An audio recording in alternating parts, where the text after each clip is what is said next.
Why intelligent people choose to be alone. There is a certain kind of person you have probably noticed. They are not shy. They are not antisocial. They are not broken or bitter or afraid of people. They simply prefer their own company in a way that most people find difficult to understand. They leave parties early. They turn down plans they could easily attend. They sit alone in restaurants without looking uncomfortable. And when you ask them why they do not go out more, they do not have a dramatic answer. They just shrug and say they enjoy the quiet. Most people assume something is wrong with them. The truth is, something is profoundly right. Today we are going to break down the complete psychology behind why highly intelligent people consistently choose solitude over socializing. And by the end of this video, you will never see the person who prefers to be alone the same way again. The first thing we need to understand is that not all loneliness is the same, and not all solitude is loneliness. Psychologist Esther Buchholz spent decades studying what she called the human need for alone time,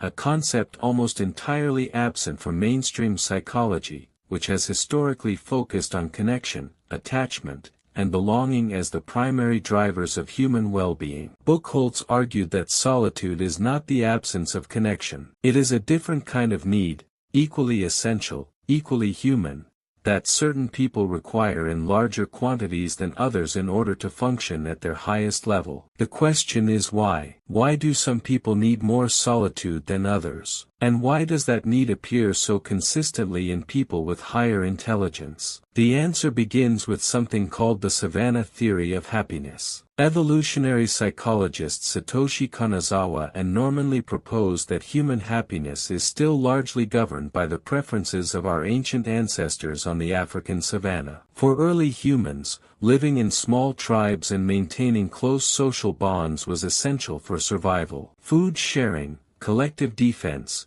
cooperative child rearing, all of these required dense social networks and frequent human contact. So the brain developed to find social interaction rewarding, to feel good around people, to experience discomfort in prolonged isolation. But here is what Kanazawa and Lee found when they studied modern populations. For most people, this ancient programming still holds. More social interaction generally correlates with higher reported life satisfaction. Except for one group. People with higher intelligence consistently showed the opposite pattern. The more frequently highly intelligent individuals socialized, the lower their reported life satisfaction. And the more time they spent alone, the higher their well-being. Why would evolution produce a brain that finds socializing draining rather than rewarding? The answer lies in what highly intelligent brains are actually doing when they are not around other people. Neuroscientist Rex Jung has studied the relationship between intelligence and what researchers call the default mode network,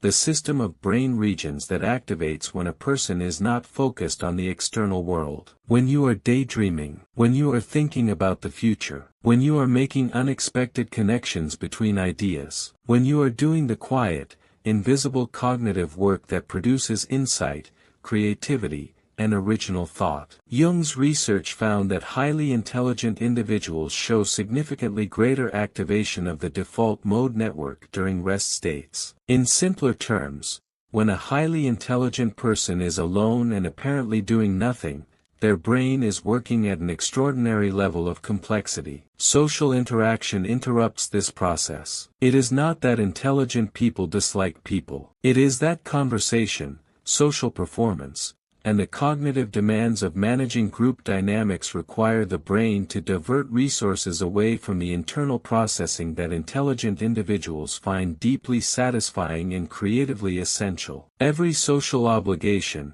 however enjoyable on the surface, carries an invisible cost. And for highly intelligent people, that cost is measured in interrupted thought. This connects directly to a concept that psychologist Elaine Aron identified in her research on sensory processing sensitivity. Aron found that approximately 20% of the population has a nervous system that processes environmental stimuli more deeply and thoroughly than average. These individuals, sometimes called highly sensitive people, notice more, think more deeply about what they notice, and become overstimulated by environments that other people find perfectly comfortable. High sensitivity and high intelligence frequently overlap, and both share the same essential need: regular, deliberate periods of low stimulation in order to process what has already been taken in. A crowded room is not just socially demanding for these individuals, it is neurologically expensive. The noise, the visual complexity,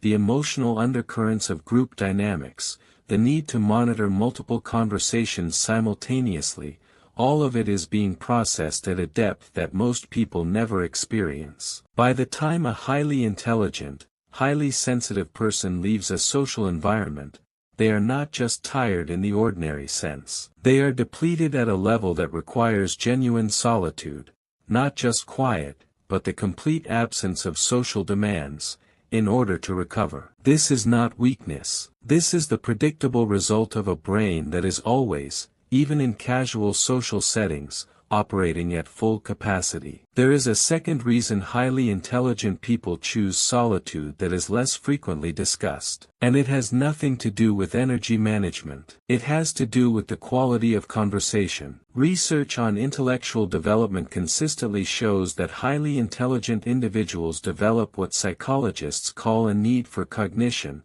a genuine intrinsic motivation to engage in effortful thinking, to explore complex ideas, to understand things at a structural rather than surface level. This need does not switch off in social settings. It simply becomes harder to satisfy. Most social conversation is not designed for depth. It is designed for connection, for the experience of shared presence, mutual recognition, and the low-stakes pleasure of being around familiar people. And that is genuinely valuable. But it rarely satisfies the need for cognition that highly intelligent people carry constantly. The result is a kind of social paradox. The intelligent person can be surrounded by people and feel profoundly unstimulated. And they can be entirely alone with a book, a problem, or their own thoughts, and feel more genuinely engaged than they have felt all week. This is why highly intelligent individuals are often described as paradoxically both excellent conversationalists and socially withdrawn. When the conversation reaches the depth they need,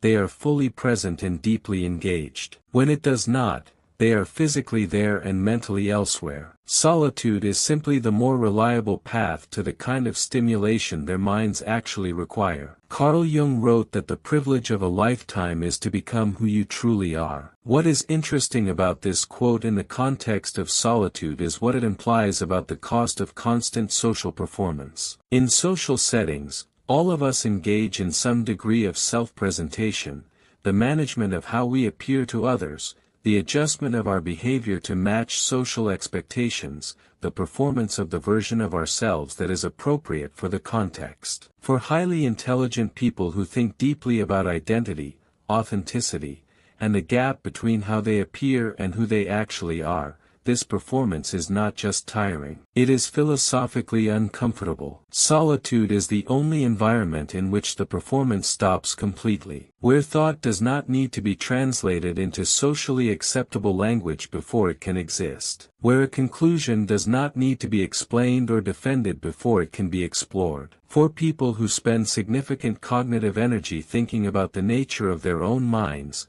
solitude is not escape. It is the only place where they can actually be present with their own experience without simultaneously managing someone else's response to it. Research on self-awareness and metacognition, the ability to think about one's own thinking, consistently shows that higher intelligence correlates with higher levels of metacognitive activity. Highly intelligent people spend more time examining their own thought processes, questioning their own assumptions, and noticing the patterns in their own behavior. This kind of internal work requires silence, not metaphorical silence, actual, sustained, uninterrupted silence. And in a world that treats busyness as virtue and solitude as sadness, that silence is increasingly difficult to protect. This brings us to perhaps the most important point in this entire video, the one that explains not just why highly intelligent people choose solitude, but why most people fundamentally misunderstand them when they do. Social withdrawal in a highly intelligent person is almost never a symptom. It is a strategy. It is the deliberate management of cognitive resources by someone who understands, usually through years of experience, that their best thinking, their deepest creativity, and their clearest sense of self are only accessible in conditions that most people would find uncomfortably quiet. The person who leaves the party early is not antisocial. They have simply done the math on where their finite energy is best spent. The person who does not respond to every invitation is not unfriendly. They are protecting the conditions under which they function best. The person who sits alone in a restaurant without looking uncomfortable is not sad. They are, in a very literal sense, at home. Research by psychologist Mihai Csikszentmihalyi on flow states, the condition of complete absorption in a challenging task that produces the highest levels of both performance and subjective well-being, found that flow is most consistently accessed in conditions of solitude and low external stimulation. The activities that most reliably produce flow are individual, internally directed, and incompatible with social interruption. For highly intelligent people, the ability to enter flow states regularly is not a luxury. It is a fundamental requirement for the kind of work and thought that gives their lives meaning. And solitude is simply the environment in which flow becomes possible. So if you are someone who has always preferred your own company and has spent years wondering what is wrong with you, here is what the research actually says. Nothing is wrong with you. Your brain processes more deeply. It requires more recovery time. It is stimulated by different things than the average nervous system. And it has learned, correctly, that certain conditions, quiet, solitude, the freedom to think without interruption, are not optional preferences but genuine requirements. The question is not why you choose to be alone. The question is why we built a world that treats that choice as a problem to be solved. Which part of this resonated most with you? Tell us in the comments. Subscribe to Unmasked Psychology for more videos that unmask the hidden patterns behind human behavior. See through every